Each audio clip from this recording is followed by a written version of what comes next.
Ça y est. Patron. Viens. Nous voici, patron. Que se passe-t-il, patron? Le travail que tu vas faire,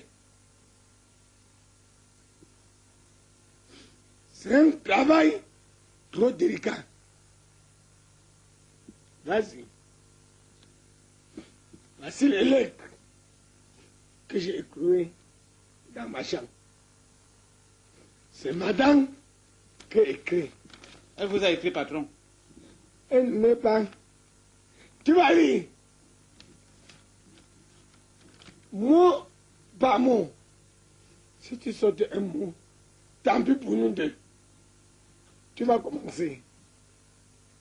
Yaoundé, le 17 août 1996.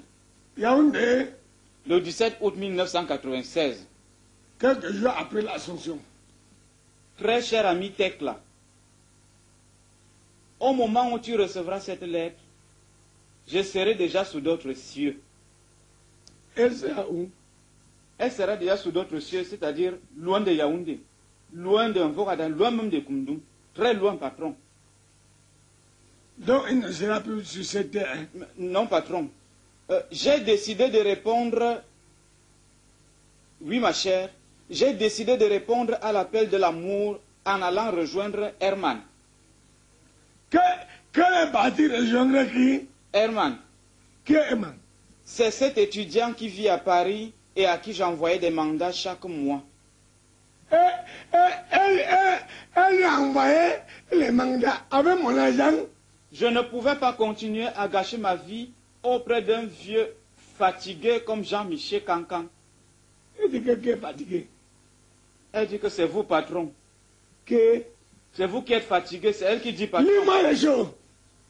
J'avais besoin de quelque chose de plus frais, de plus jeune, de plus vigoureux, de plus viril. Tu ne peux pas savoir, Tekla. Chaque fois que Herman venait en congé au pays, je me sentais revivre. L'amour avec lui, c'est le paradis. Avec Cancan, c'était l'enfer. Avec qui? Avec Cancan, c'était l'enfer. C'est elle qui dit, patron. Que avec moi c'était. Elle dit qu'avec vous, c'était l'enfer. Lis.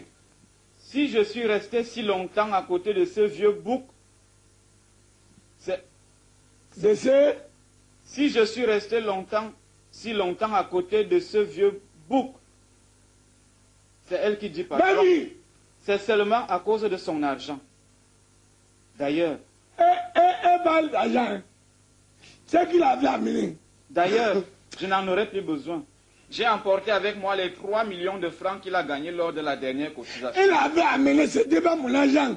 Que tu vois, c'était pas pour, c'était pour la cotisation. On était ensemble là-bas. Avec l'amour et l'argent, que demander de plus? Surtout quand on vit dans une belle ville comme Paris. Au revoir, ma chère Tekla. Je t'enverrai une carte postale à mon arrivée. Hélène la Parisienne. Hélène la Parisienne. Dis-moi. Sors d'ici.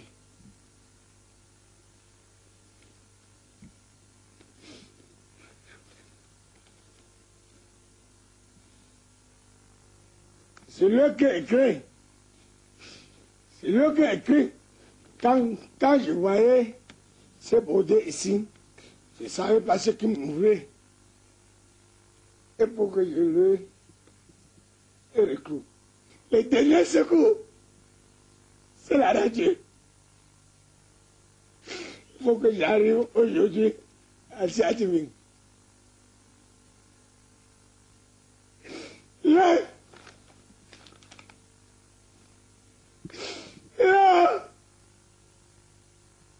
elle est de mon cœur.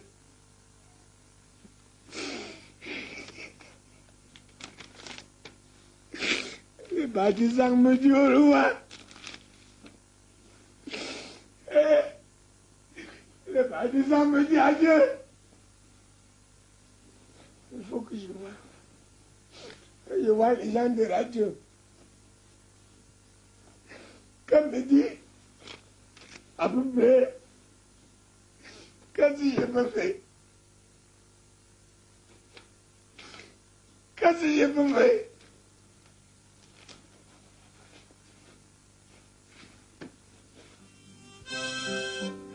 Et voici SOS Solidarité. SOS Solidarité, c'est l'émission qui vous permet de retrouver des êtres chers, portés, disparus sans laisser de traces.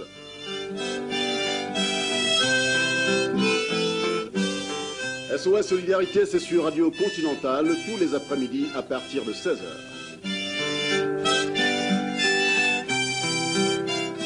SOS Solidarité, c'est avec RDF, René Dieudonné Fouda.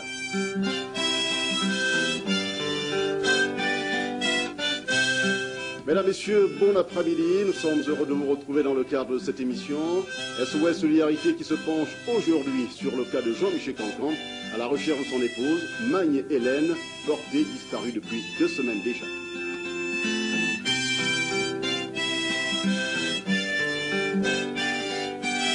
Nous espérons que notre invité du jour, Jean-Michel Cancan, ne va pas tarder à faire son entrée dans ce studio. Eh bien, nous allons continuer de l'attendre en musique.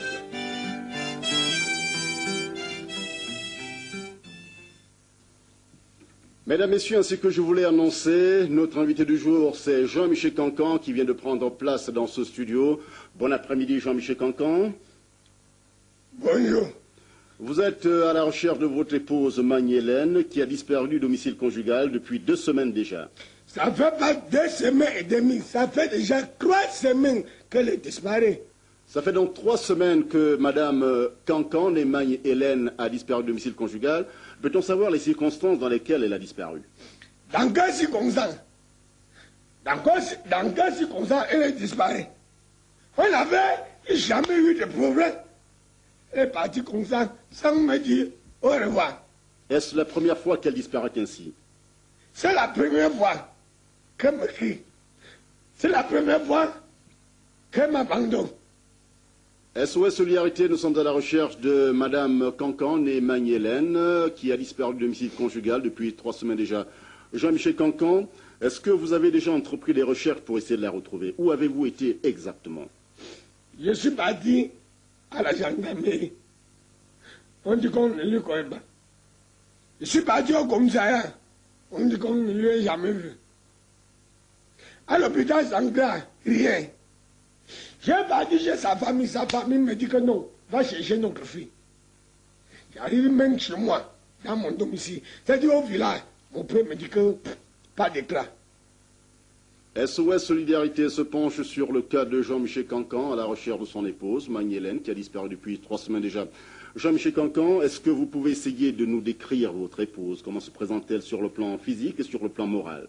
Sur le plan physique et sur le plan moral, comment se présente-t-elle? C'était une femme très normale. Très normale. Ça dit Sylvia. Mais, physiquement, elle est comme moi. C'est-à-dire? Elle est belle. Quand tu le vois, c'est que tu m'as déjà vu.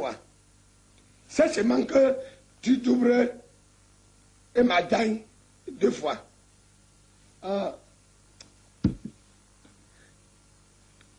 tu vois Hélène venir, tu connais que c'est lui. D'abord, une démarche très nonchalante. Un sourire très pémaillé. Ce qui me plaît, quand elle passe, si tu regardes son dé, c'est ça qu'on appelle l'âge débat. La qualité que tu prends une chaise, tu poses, ça ne tombe pas. Et sur le plan moral, comment se présente-t-elle? Est-ce une bonne épouse? S'occupait-elle bien de sa famille?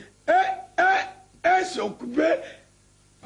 Même ses enfants sont en train de pleurer. SOS Solidarité se penche aujourd'hui sur le cas de Jean-Michel Cancan à la recherche de son épouse, Magne-Hélène, portée disparue depuis 3 semaines déjà. Jean-Michel Cancan, pouvez-vous aujourd'hui nous dire si vous n'avez aucun indice, vous n'avez aucun signe qui puisse permettre de nous retrouver sa trace? J'ai découvert une lettre. Une lettre. Oui. Et que disait la lettre? Dans la lettre, elle disait que les partis joindraient un étudiant à Paris. Et c'est comme ce qui me fait trop pleurer. Quand elle est partie, elle a amené mon argent. C'était pas mon argent, c'était l'argent des cotisations. Premier indice, très significatif d'ailleurs, Magny-Hélène serait aujourd'hui à Paris en France, chez un étudiant prénommé Herman. À qui il a envoyé l'argent? Jean-Michel Cancan, je vais vous demander de vous servir de ce micro et d'adresser un message à votre épouse en espérant qu'elle soit à l'écoute en ce moment. Essayez de lui parler. Hélène! Hélène! Hélène! C'est ton mari préféré. Ton amour de tous les jours. Dans mon cœur déchiré. Dans mon cœur bafouillé. Dans mon cœur embrouillé. Dans mon cœur déchiré, dans mon cœur dévoré qui t'appelle. Là, mets les enfants, te plaît. Si tu es déjà mort, écris-moi. Si tu n'es pas encore mort, écris-moi. C'est un message pathétique. C'est pas pathétique, c'est douloureux. Eh bien, chers auditeurs, nous espérons que vous ferez le nécessaire pour aider Jean-Michel Cancan, un homme éploré, à retrouver sa chère épouse qui se trouve en ce moment à Paris. Et si vous avez des informations concernant cette femme, n'hésitez pas à nous écrire à Radio Continentale qui transmettra. Merci à tous et à toutes et à très bientôt. Au revoir. Merci.